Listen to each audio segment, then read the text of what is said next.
सास लाई काली बहू की सौतन।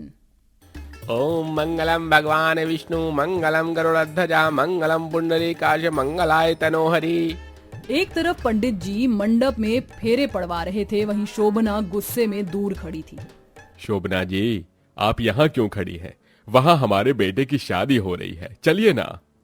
श्योर निर्मल जी, मेरे गोरे सुंदर बेटे की शादी ऐसी काली लड़की से करवा कर आपने अपने मन की मुराद तो पूरी कर ली ना। शोभना जी, आप अभी उसी बात के लिए नाराज हैं। अब गुस्सा थूक भी दीजिए और चलिए चलकर बच्चों को आशीर्वाद देते हैं। यहाँ मेरा दम घुट रहा है, मैं घर जा रही हूँ। आप अपनी काली बहू को विदाई करा के ले आना, यहाँ मेरी कोई जरूरत नहीं है। दरअसल शोभना अपने बेटे कार्तिक की शादी किसी संपत्ति वाली सुंदर लड़की से करना चाहती थी, लेकिन निर्मल अपने मित्र की बेटी कुसुम से बेटे की शादी करवाते हैं। सुमन रंग रूप से काली थी मगर बर्ताव से बहुत ही अच्छी थी। पूरे रास्ते बड़बड़ाते हुए शोभना घर आती है। थोड़ी देर में विदा होके कुसुम आती है। गुस्से के मन से एक बार आरती घुमाकर शोभना कर्कश भरी आवाज में बोली, अब आजा मेरी काली कलूटी बहू, अंदर आने का टैक्स लेगी क्या? ये क्या लहजा है नई नवेली बहू से बात करने का? अरे भाग्यवान, भूलो मत, कुसुम बहू लक्ष्मी है अब इस घर की। खाली कह देने से लक्ष्मी नहीं हो जाती। लक्ष्मी अपने साथ धन वैभव लेकर आती है, और ये तुम्हारी काली बहू क्या लेकर आई है? क्या दिया है इसके बाप ने? ये 2 टोकरी सड़े गले से फल, बस ऐसे ही नहीं निभाई समधियाना। समझे? क्या क्या नहीं सोचा था मैंने, क्या क्या नहीं सपने देखे थे कि मेरी बहू आएगी तो दहेज में कुछ नहीं तो कम से कम एक एसी, कूलर, फ्रिज तो लाएगी। सारे अरमान धरे के धरे रह गए। यही काली बहू आनी थी मेरे घर में। इतनी कड़वी बात सुनकर शोभना पैर पटकते हुए कमरे में चली जाती है। कार्तिक भी बिना कुछ कहे कमरे में आ जाता है। दुल्हन बनी कुसुम दरवाजे पर खड़ी रोती रह जाती है। बहू रो मत। विदाई के समय मैंने मेरे पिता को वचन दिया था कि तुझे इस घर में पूरा मान मिलेगा। शायद मुझ बदकिस्मत की तकदीर में खुशियां नहीं लिखी है, मगर अब रिश्ता तो जुड़ गया है। मैं अपनी आखिरी सांस तक इस बंधन को निभाऊंगी बाबूजी।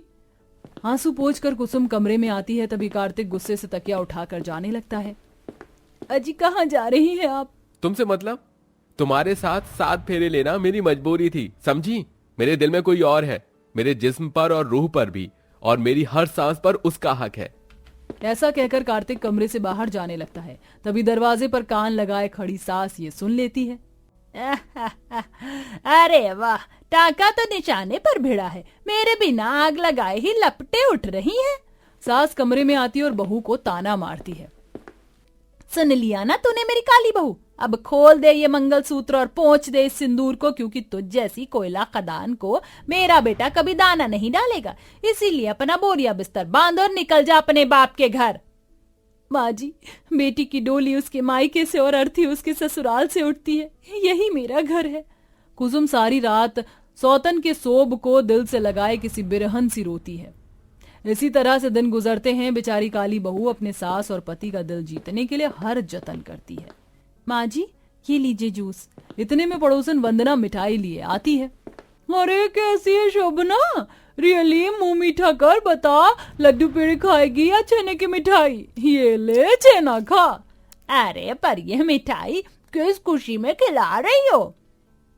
अरे मैंने अपने बेटे का ब्याह रचाया, बड़ा ऊंचा खानदान है, बहू के घर वालों ने खूब दान दहेज दिया है। सबसे बढ़िया तो एसी है मेरे कमरे में लगी है, कल तो चैन की नींद सोई थी मैं। आहा।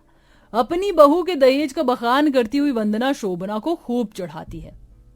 अच्छा मैं चलती हूँ, अब तेरे घर में तो बड़ी गर्मी है, ये कूलर भी कितनी गर्म सी हवा फेंक रहा है, मुझे तो एसी की आदत लग गई है। वंदना के जाते ही शोभना दहेज के पीछे अपनी काली बहू पर बरस जाती है।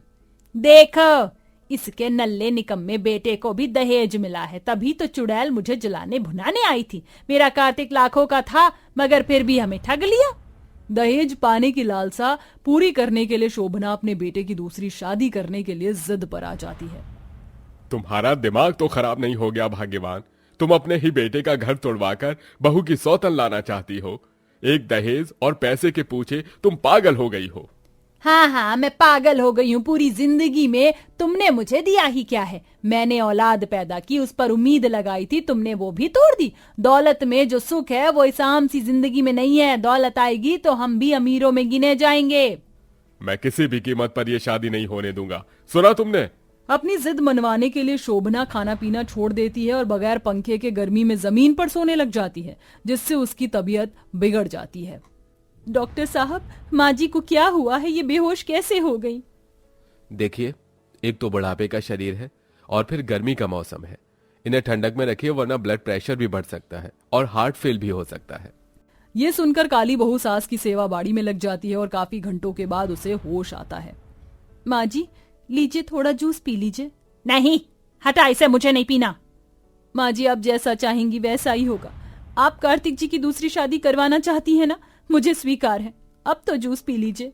सास शादी की तैयारी में जुट जाती है और बड़े धूमधाम से अपने बेटे की बारात ले जाकर गोरी सुंदर नयनतारा को उसकी सौतन बनाकर ले आती है, जो दहेज में एसी, फ्रिज और महंगा फर्नीचर लाती है। वंडरफुल जी, वंडरफुल। देखो तो कितनी सुंदर है मेरी गोरी बहू। मर जावा गुड़ खा के, ऐसा लग रहा है जैसे मेरे आंगन में पूनम का चांद उतर आया है। मम्मी जी, आप तो मेरी ऐਵੇਂ ही तारीफ कर रही हैं। तू है ही तारीफ के काबिल, बहू, गुण से, रूप से, रुतबे से, वरना यहाँ कुछ ऐसे भी चेहरे जो फूटी आंख भी नहीं सुहाते। ऐसा कहकर सास काली बहू पर ताने चलाती है। तभी लालच की आंख से सास कहती है, बहू, तेरी एसी बहुत बढ़िया है, इसे मैं अपने कमरे में लगवा लूं क्या? नो वेज मम्मी जी, मुझे इस सड़ूसी गर्मी में अपनी शामत थोड़ी लानी है। भैया, एसी मेरे कमरे में लगाना। नयनतारा अपने कमरे में एसी लगवा लेती है। इधर गर्मी से बेहालत शोभना कहती है, हे राम, गर्मी से मेरा तो कचुम्बर निकल रहा है। बहू के कमरे में एसी लगी है, वहीं जाके सो जाऊंगी। शोभना अपनी बहू के कमरे का दरवाजा खटखटाती है। अरे बहू, दरवाजा खोलना। मम्मी जी, आप इतनी रात के यहाँ? मुझे बहुत जोर की गर्मी लग रही थी, देखना कितने पसीने आ रहे, मैं तेरे कमरे में सो जाऊं? हाँ माँ, नयनतारा को कोई प्रॉब्लम नहीं, आप सो जाइए। शोभना पलंग छेक कर सो जाती है। अरे वाह बहू, तेरा नया नया पलंग तो बड़ा ही नरम नरम है, मैं सोती हूँ। अपनी सास के कमरे में सोने से नयनतारा का मुंह सड़ जाता है। उधर कुसुम रात भर रो के तकिया भिगोती है। इसी तरह से दिन गुजरते हैं, जहां बेचारी काली बहू गर्मियों में बिना पंखे के सोती और सारा दिन एक पांव पर नाच कर काम करती, तो वहीं गोरी सौतन अपनी एसी में पड़ी रहती। फिर एक दिन, कार्तिक, मैं क्या सोच रही थी, हम दोनों आज पिक्चर देखने चलते हैं? अगर बहू पिक्चर देखने जाएगी तो मैं तो फैल कर एसी में सो जाऊंगी। अरे हाँ हाँ कार्तिक बेटा, तू ले जा बहू को, आखिर तुम दोनों की नई नई शादी हुई है। दोनों घूमने फिरने चले जाते हैं और शोभना पीछे से अपनी सहेलियों को घर बुलाकर काली बहू की सौतन के कमरे में जश्न मनाती है और कड़ी गर्मी में अपनी काली बहू से खातिरदारी करवाती है। वैसे मानना पड़ेगा, तेरी बहू का एसी कमाल का है। तो क्या ऐसे ही थोड़ी मैं अपनी बहू की सौतन लाई हूँ? अरे ओ मेरी काली करमजली बहू, कहाँ मर गई? बना नहीं क्या कुछ? बस बन गया माँ जी, लाई। ये समोसे, ये कचौड़ी लीजिए। ये कैसी कचौड़ी बनाई है तूने बेलूड़ी कहीं की, बिल्कुल भी खस्ता नहीं है, काम की ना काज की, दुश्मन अनाज की। इतनी बातें सुनकर गुस्से में गर्म प्लेट अपनी बहू पर वो फेंक देती है। तभी उसकी गोरी बहू पर्स लटकाए आती है और सबको अपने कमरे में बैठा हुआ देखकर बौखला जाती है। What the hell is this? आपकी हिम्मत कैसे हुई मम्मी जी, मेरी गैर मौजूदगी में मेरा बेडरूम यूज करने की? इसमें इतना नाराज होने की क्या बात है बहू, जो तेरा है वो मेरा है। अरे मैंने भी तो अपना बेटा तुझे बांटा है। आपने अपना बेटा मुझसे बांटा नहीं बल्कि बेचा है मम्मी जी, दहेज में खरीदा है मैंने। बहू जुबान संभाल कर बात कर, वरना। ऐसा कहते हुए शोभना मारने के लिए हाथ उठा लेती है। तभी नयनतारा उसकी कलाई मरोड़ देती है। बुढ़िया, बड़ी गर्मी है ना तेरे खून में, मगर मैं तेरी काली बहू नहीं हूं जो अत्याचार सहूंगी। माँ, अरे छोड़ चुड़ैल, छोड़ मेरी कलाई। आइंदा मुझ पर धौंस दिखाई ना तो दिन में तारे दिखा दूंगी तुझे, समझी? ऐसा कहते हुए नयनतारा उसे दूर धक्का मार देती है। शोभना दूर जाकर गिरती है। तभी कुसुम सहारा देकर उसे उठाती है। माँ जी, आप ठीक तो हैं? उठिए उठिए माँ जी। शोभना को आंखों से आंसू आने लगते हैं। क्या हुआ भाग्यवान, तुमने तो बड़े शौक से दौलत और पैसों के लिए अपने बेटे को बेच दिया था। चाहो तो और पैसे मांग लो, कम पड़ गए हो तो। मुझे माफ कर दीजिए जी, मैं अमीरी के जिंदगी के पीछे अंधी हो गई।